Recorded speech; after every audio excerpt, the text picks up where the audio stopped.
शनिवार 14 अक्टूबर को पितृपक्ष की सर्व पितृ मोक्ष अमावस्या है। इस दिन पितृपक्ष खत्म हो जाएगा।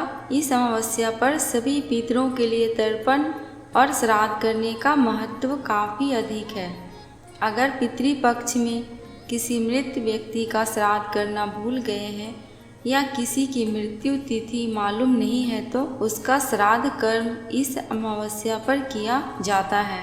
ज्योतिष के अनुसार कोई भी व्यक्ति जो पूरे साल में कभी भी श्राद्ध तर्पण नहीं करता है, अगर वह भी इस तिथि पर श्राद्ध तर्पण कर लेता है तो उसे सभी तिथियों के श्राद्ध कर्म के बराबर पुण्य फल की प्राप्ति होती है।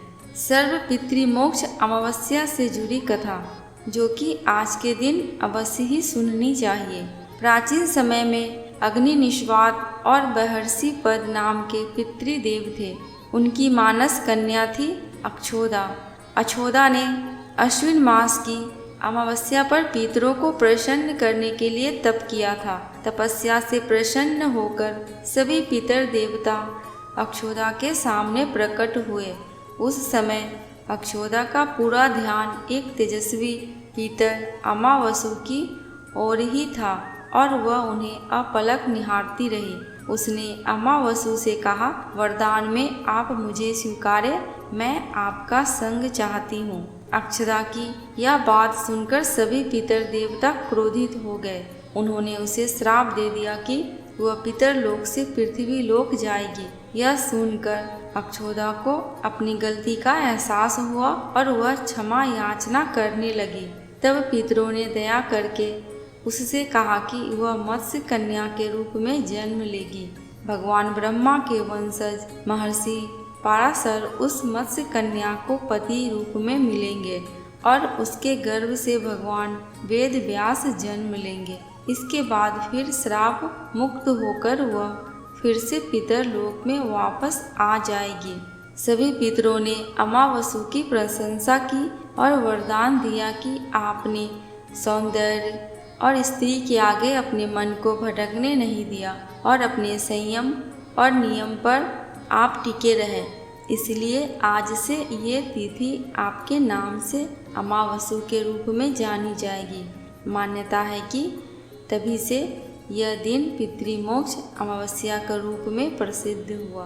कथा समाप्त। अमावस्या के दिन सुने जाने वाली दूसरी कथा सुखिया अमावस्या। इस दिन पितरों का तर्पण कर दान पुण्य का विशेष महत्व है। पीपल के पेड़ की पूजा एवं 108 परिक्रमा करनी चाहिए। इस दिन परिक्रमा में पैसा, फल, मिठाई आदि चढ़ानी चाहिए। बच्चों को फल तथा मिठाई बांटने से विशेष फल की प्राप्ति होती है। इस दिन का शास्त्रों में विशेष महत्व है। इस व्रत को सुहागिन स्त्रियां अपने पति एवं पुत्र की दीर्घायु के लिए वह अखंड सौभाग्य के लिए करती है। सुखिया अमावस्या की कथा। एक साहूकार था, उसके 7 बेटे, बहू व एक बेटी थी। उसके घर एक जोगी भिक्षा लेने आता। जब बहुएं भिक्षा देती तो वह ले लेता और जब बेटी देती तो जोगी भिक्षा नहीं लेता और बोलता, बेटी सुहागन तो है पर इसके भाग्य में दुख लिखा है। ऐसा सुनकर बेटी दुबली होने लगी तो बेटी की माँ ने बेटी से पूछा, तू क्यों सूख रही है? तो बेटी ने अपनी माँ से जोगी वाली बात बताई। दूसरे दिन माँ ने छुपकर जोगी की बात सुन ली और जोगी के पांव पकड़ लिए और कहा कि आप ही कुछ इसका उपाय बताइए। इसके भाग्य में क्या लिखा है और इसका समाधान कैसे होगा? जोगी ने कहा कि 7 समुद्र पार एक सोमा धोवन रहती है। वह प्रत्येक माह सुखिया अमावस्या का व्रत करती है। यदि वह इसका फल इसको दे दे तो इसके भाग्य में लिखे दुख टल जाएंगे। उसकी माँ ने सोमा धोवन की तलाश में 7 समुद्र पार सोमा धोवन को ढूंढने लगी। रास्ते में पीपल के पेड़ के नीचे विश्राम करने लगी तो देखा एक सांप गरुड़ पक्षी के बच्चों को खा जाएगा, तो उसने सांप को मार दिया। इतने में गरुड़ पक्षी का जोड़ा उड़ता हुआ आकाश से आया और चोंच मारने लगा तो वह बोली, मैंने तो तेरे बच्चों को बचाया है, तेरा गुनाहगार मरा पड़ा है। गरुड़ बोला, जो मांगना है मांग लो। लड़की की माँ बोली, मुझे 7 समुद्र पार पहुँचा दो। गरुड़ ने उसे सोमाधोवन के घर के पास उसे छोड़ दिया। वहाँ सोमाधोवन के 7 बहू व बेटे थे। बहुएं काम करते हुए लड़ती थी। सोमाधोवन को खुश करने के लिए सारा काम सबके उठने से पहले ही कर देती। सब सोचने लगे कि यह काम कौन करता है। सोमाधोवन ने सोचा, सारा काम कौन सी बहू करती है, देखना चाहिए। चुपचाप आंख बंद करके सो गई तो देखा एक औरत आई और सारा काम करके जाने लगी। सोमाधोवन ने उसको रोक कर पूछा, तू किस स्वार्थ से हमारे घर का काम करती है? साहूकारनी बोली, मेरी बेटी को आप अपना सुखिया अमावस्या का पुण्य दे दे और सारी बात बताई। धोवन तैयार हो गई। अपने घर वालों को बोल दिया कि मेरे आने तक किसी को भी घर के बाहर ना जाने देना। साहूकारनी के साथ सोमाधोवन उसके घर आ गई। बेटी के ब्याह की तैयारी की। दूल्हा दुल्हन के फेरे में बैठे। दूल्हा के पास सोमाधोवन मिट्टी की हारी, कच्चा दूध, कच्चा सूत लेकर बैठी। इतने में दूल्हे को डसने के लिए सांप आया। सोमाधोवन ने उसे हारी में डाला और कच्चे सूत से हारी बांध दी तो ब्राह्मण बोला, दूल्हा तो डर के मारे मर गया, तू उसे जीवन दान दे।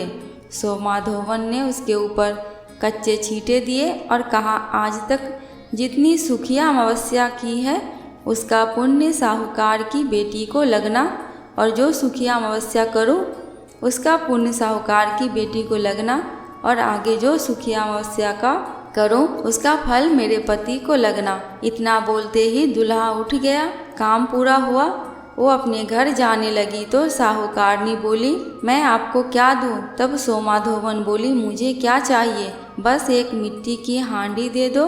रास्ते में सुखिया अमावस्या आई। उसने हांडी के 108 टुकड़े कर पीपल के नीचे रखे। 13 टुकड़े एक जगह रखे, 13 टुकड़े एक जगह रखे और पीपल के 108 परिक्रमा की और दूसरे पीपल में गाड़ दिए।